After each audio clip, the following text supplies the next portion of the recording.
கிறிஸ்துவில் பிரியமானவர்களே, கர்த்தரும் இரட்சகருமாய் இயேசுவின் ஈடிய நாமத்தினாலே உங்களை யாவரையும் வாழ்த்துகிறேன். தேவனர்லி அப்பம் மினிஸ்ட்ரி சேனல் மூலியமாக உங்களோடு சந்திப்பதில் மிகுந்த மகிழ்ச்சி அடைகிறேன். தினம்தோறும் புதிய நாளுக்காக பரிசுத்த வேதம் ஒரு வாக்குத்தத்தம் தேவன் நாம மகிமைக்கு என்று நாம் தியானித்து புதிய நாளுக்காக நாம் ஜெபிக்கிறோம். இந்த நாளிலும் தேவன் நமக்கு தருகிற வார்த்தை ரோமர் 5ஆம் அதிகாரம் 5ஆம் வசனம். மேலும் நமக்கு அருளப்பட்ட பரிசுத்த ஆவியினாலே தேவ அன்பு நம்முடைய இருதயங்களில் ஊற்றப்பட்டிருக்கிறபடியால் அந்த நம்பிக்கை நம்மை வெட்கப்படுத்தாது. ஹல்லேலூயா. கிறிஸ்துவுக்குள் பிரியமானவர்களே, இந்த வாக்குத்தத்தங்களை நாம் தியானிக்க ஒரு நிமிடம் நாம் கண்களை மூடி ஜெபம் செய்வோம். அன்பின் கர்த்தாவே, உம்மை நன்றியோடு துதிக்கிறோம், ஸ்துதிக்கிறோம்ப்பா. அடியனை மறைத்து பரிசுத்த ஆவியானவர் நீங்க உங்க பிள்ளைகளுடைய இதயத்துக்குள்ளே பேச வேண்டும். இயேசு கிறிஸ்து நாமத்தினால வானங்களை விட்டும் சிங்காசனத்திலிருந்து அப்பா பரிசுத்த அக்னி இறங்கி விட்டு ராஜா கர்த்தர் பொறுப்படுத்துங்க. இயேசு கிறிஸ்து ஜெபப்பிதாவே, ஆமீன். ஹல்லேலூயா. கிறிஸ்துவுக்குள் பிரியமானவர்களே, மேலும் நமக்கு அருளப்பட்ட பரிசுத்த ஆவியினாலே நம்ம எல்லாருக்கும் தேவன் தம்முடைய கிருபையினாலே ஒவ்வொரு நாளும் நிரப்புகிறார். தேவ அன்பு நம்முடைய இருதயங்களில் ஊற்றப்பட்டிருக்கிறபடியால் நமக்கு அருளப்பட்ட பரிசுத்த ஆவி அப்படின்னாலே பரிசுத்த ஆவியானவர் பலமாக நம்முடைய இருதயத்திலே ஊற்றப்பட்டிருக்கிறது. தேவ அன்பினாலே ஊற்றப்பட்டிருக்கிறது. தேவ அன்பு நம்முடைய இதயத்துக்குள்ள நிரப்பப்பட்டிருக்கும் போது நம்முடைய வாழ்க்கையிலே எல்லா காரியத்திலுமே அன்பு தான் காணப்படும். பரிசுத்த ஆவியா நம்ம இதயத்தில் ஊற்றப்பட்டிருக்கும் போது கண்டிப்பாக அன்பு இருக்கும். சில குடும்பத்திலே இந்த புதிய நாளுக்காக நீங்க இந்த வாக்குத்தத்தங்களை தியானிக்கும் போது நீங்க எப்படிதான் யோசித்து பார்க்கணும். தேவ அன்பு நம்முடைய இருதயங்களில் ஊற்றப்பட்டு இருக்கிறபடியால் முழுசா ஊற்றிட்டார். உங்க இருதயம் ஃபுல்லா தேவ அன்பினாலே நிரப்பப்பட்டிருக்கு. நமக்கு அருளப்பட்ட பரிசுத்த ஆவியினாலே தேவ அன்பு நம்ம இருதயத்துக்குள்ளே நிரப்பப்பட்டிருக்கு.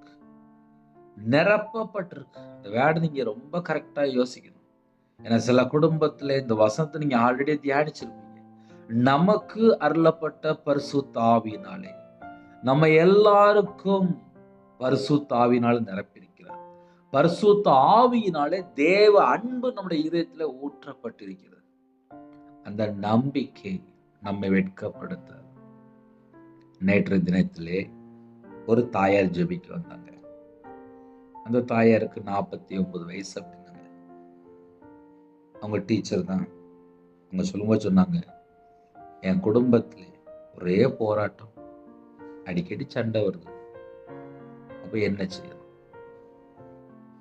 தேவ அன்பு நம்முடைய இதயத்துல ஊற்றப்பட்டு இருக்கும்போது எவ்வளவு பெரிய பிரச்சனைனாலும் சரி, அன்பு கூறும்போது வேதம் சொல்கிறது, அன்பு திரளான பாவங்களை மூடும், சகல பாவங்களை மூடும். மற்றவங்களை மன்னித்தா மட்டும்தான் அன்பு கூற முடியும். அன்பு கூறணும்னு சொல்லி யாரெல்லாம் நீங்க நினைக்கிறீங்களோ, நம்ம மன்னிச்சா மட்டும்தான் அன்பு கூற முடியும். இதயத்திலே கசப்போ வெறுப்போ பகையோ இருந்தா அன்பு கூற முடியாது. என் வாழ்க்கையில நான் அனுபவத்திலே சொல்றேன். கிறிஸ்துவின் அன்பு நம்முடைய இதயத்துல ஊற்றப்பட்டு இருக்கும்போது நம்ம மற்றவங்களுடைய குறைகள் குற்றங்கள் எல்லாவற்றையும் மன்னிச்சா மட்டும்தான் அன்பு கூற முடியும். தேவ அன்பு நம்முடைய இதயங்களில் ஊற்றப்பட்டு இருக்கிறபடியால் அந்த நம்பிக்கை நம்மை வெட்கப்படுத்தாது. நிறைய குடும்பத்திலே கணவன் மனைவிக்குள்ள ஐக்கியம் இல்லை. அந்த குடும்பம் மறுபடியும் எப்படி கட்டப்படும்? நம்ம நார்மலா யோசித்து பார்ப்போமே. அன்பு கூறும்போது கட்டப்படும். அன்பு கூறணும் அப்படின்னா மன்னிக்கிற ஒரு சுபாவம் இருக்கணும். தேவ அன்பு நம்முடைய இதயத்திலே உண்மையிலே ஊற்றப்பட்டு இருக்கு அப்படின்னா, ஒரு குடும்பத்துல சின்ன சின்ன குறைகள் இருக்கு அப்படின்னா எல்லாத்தையும் மன்னிச்சுருவாங்க. இன்னைக்குள்ள வாக்குத்தத்தம் என்ன தெரியுமா? நம்முடைய இருதயத்துக்குள்ளே தேவ அன்பு பரிபூர்ணமாக ஊற்றப்பட்டிருக்கு. நம்ம என்ன செய்யணும் அப்படின்னா, தேவ அன்பு என் இதயத்துல ஊற்றப்பட்டிருப்பா, இனிமேல் நான் அன்பு கூறணும். நான் 100க்கு 100 அன்பு கூறணும். ஏன்னா ஒரு குடும்பத்திலே அன்பு கூறும்போது எவ்வளவு பெரிய பிரச்சனையா இருந்தாலும் முடிஞ்சிடும். இந்த நாளிலும் கேளுங்க, என் இருதயத்திலே பரிசுத்த ஆவியினால் நிரப்புங்கப்பா, அன்பின் அபிஷேகம் நிரப்புங்கப்பா, கிருபையின் ஆவியினால் நிரப்புங்கப்பா. கேட்பீங்களா? கண்கள் மூடி நாம் ஜெபம் செய்வோம். அன்பின் கர்த்தாவே, உம்மை நன்றியோடு துதிக்கிறோம்ப்பா. புதிய நாளிலும் உம்முடைய கரத்துக்குள் அர்ப்பணிக்கிறோம். நமக்கு அருளப்பட்ட பரிசுத்த ஆவியினாலே தேவ அன்பு நம்முடைய இருதயங்களில் ஊற்றப்பட்டு இருக்கிறபடியால் என்று ரோமர் 5ஆம் அதிகாரம் 5ஆம் வசனத்திலே நாங்கள் தியானித்தோம்ப்பா.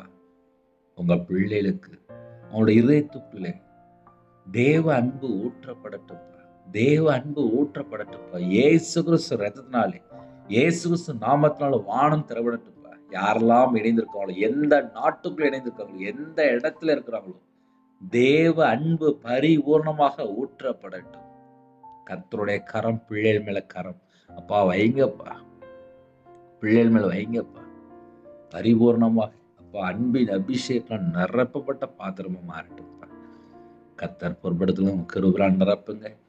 உங்களோட ரத்த கொட்டைகளை வேல் அடைத்து மூடி மறைத்து பாதுகாத்துவங்க. ஜெப அபிஷேகம் தாங்க, வேதத்தை தியானிக்கிற அபிஷேகம் தாங்க, சத்துருக்களை மேற்கொள்ள அபிஷேகம் தாங்க, பரிசுத்தான நிரப்புங்க, அக்னி அபிஷேகம் நிரப்புங்க, ஆவிக்குரிய 9 கனிகள்னாலும் ஆவிக்குரிய வரலாறு நிரப்புங்கப்பா.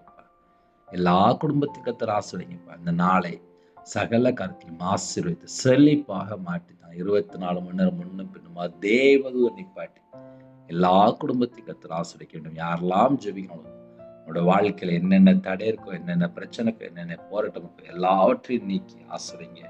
உம்முடைய கரத்திலே ஒவ்வொரு குடும்பத்தை அர்ப்பணிக்கிறோம்.